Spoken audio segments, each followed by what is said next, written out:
Tim Two Wheels here. First of all, I want to wish everyone a happy new year. Hope 2019 is a good year for everyone. So I wanted to start the year off with a motorcycle upgrade. Today I wanted to show you the Weiser Ultrabright LED turn signals this happens to be for the BMW R1200 GS and GS Adventure. So I've been curious about these for quite a while, and when I got this bike a year ago, I was always a little surprised that every light on it is LED except for the turn signals. The turn signals still use a standard incandescent bulb. Now, Weiser makes a couple of different styles for these. These are just the standard amber turn signals. They also have a model that you can put in the back of the bike and the rear turn signals that also act as a brake light as well as the turn signals. So it'll brake red as well as give the amber for turn signals.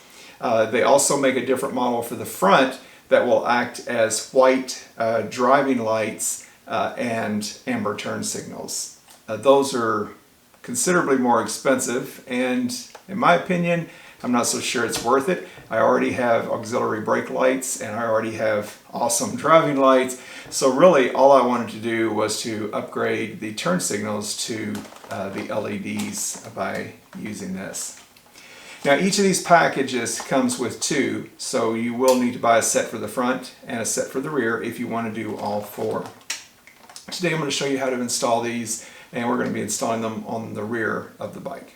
So this is going to be a fairly short video compared to some of my others, because this is a very simple project, something that can literally be done in just a few minutes. So let's go on over to the bike and I'll show you how these are installed, and also I'll show you a comparison of before and after.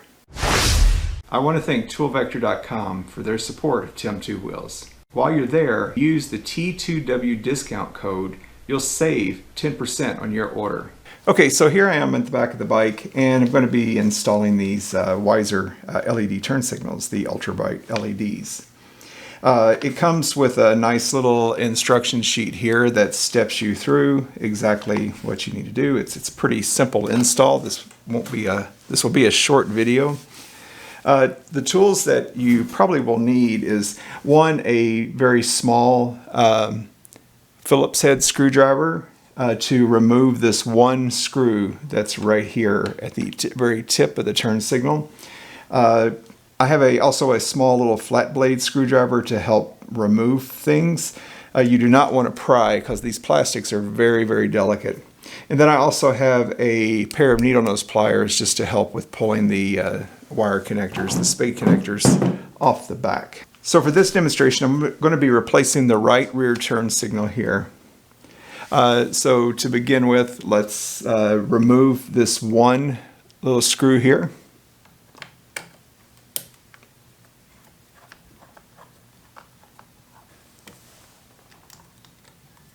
And then very carefully remove the plastic. If you pull this out, you'll notice there's a little tab here, and that inserts into where the turn signal is connected, the shaft that connects it to the bike. You want to be very careful. This plastic is, as I mentioned, extremely delicate. So if you try to pry and snap, you will break this. And now we have our inset that has the original OEM light bulb turn signal. Just to help get this started, again, I'm just very gently pulling this out. I'm not prying. And there's not a lot of slack, but you can see the wiring in here. There's a brown and a blue connector. And then what I'm using the needle nose pliers for are just to reach in here and help pull these off the spade connector. You could probably do it with fingers, but I'm just using this to make it a little easier. You can see what the OEM assembly looks like. Again, it's just the two connectors, one here and one here. So this whole assembly is going to be set aside. I'm going to wrap these up in paper and protect them and set them aside because I may want to reuse those later or sell them.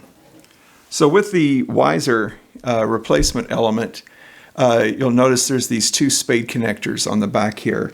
Now, positive and negative. If you reverse these, it just won't work. it doesn't damage it, but the turn signal won't work. So you want to make sure you have your positive and negative here. Also in the package underneath the turn signal element, this is an alignment spacer. So we want to pull that out first. You notice that on one side it says insert ELK03. On the back side it does say bike side. So you want to put this side toward the bike, and the pointy tips go in. And what this does is it helps to index the... And so what this is for is to help index the turn signal unit, like so, to give it something to index against and to hold it in place.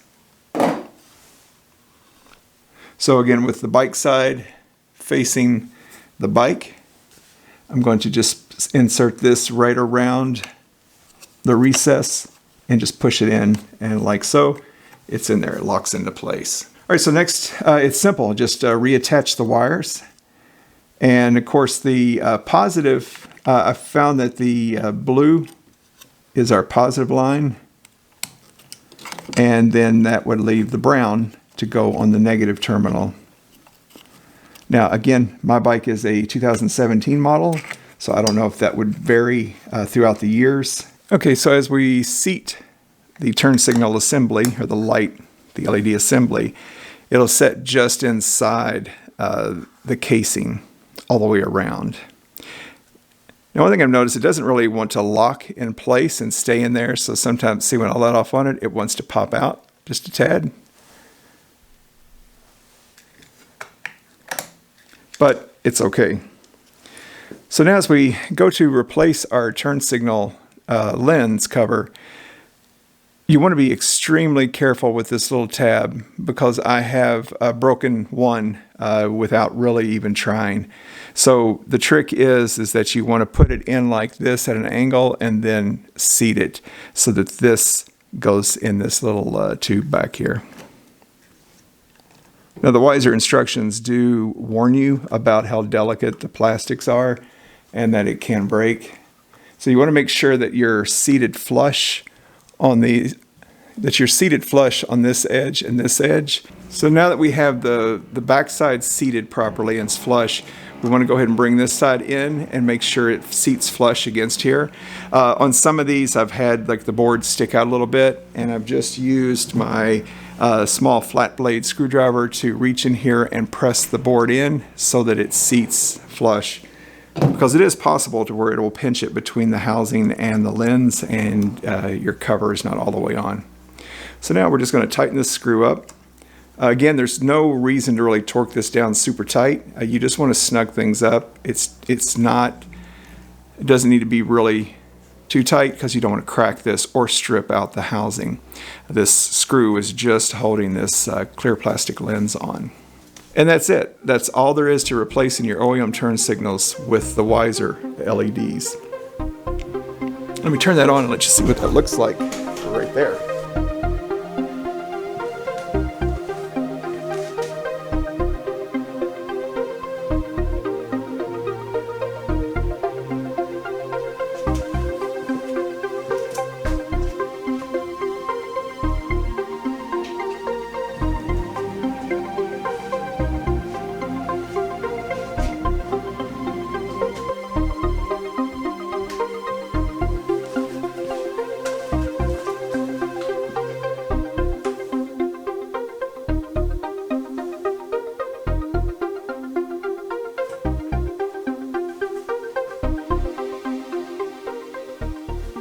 Okay, so I hope this was helpful to show you the process for replacing these turn signals.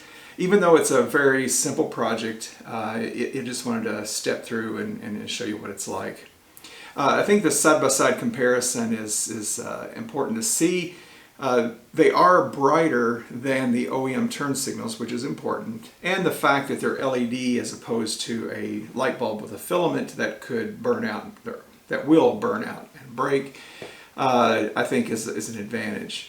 Is there a huge difference in the brightness? No, there's not. Even though the product is named the Ultrabright Extremes, you know, they are brighter, and there are advantages to LED over incandescent, but it's not a huge difference in the brightness. Do I think it was worth it? Yes, I do. For this upgrade. Now, these kits are roughly $85 depending on where you get them for a set of 2 lights. And the other light kits that I told you about that in the front that double as driving lights and in the back that double as rear, I do want to point out that those are much more expensive, and the installation is different than what I showed you. Again, the ones I showed you were just the turn signal upgrades. It's a very simple installation. The others do require tapping and running additional wires for the other features, such as the driving lights in the front and the brake lights in the rear. So, just wanted you to be aware of that before you rush out and buy the other kits thinking that it's going to be as simple to install as these were. So, anyway, I'm happy with them. Only time will tell, as always. But I'm all about lights and visibility and being seen, and so therefore I'm happy with that. And now the bike is all LED lights, 100%. So anyway, we'll wrap this up. This is Tim Two Wheels, and as always, thank you so much for watching, and we'll see you in the next episode.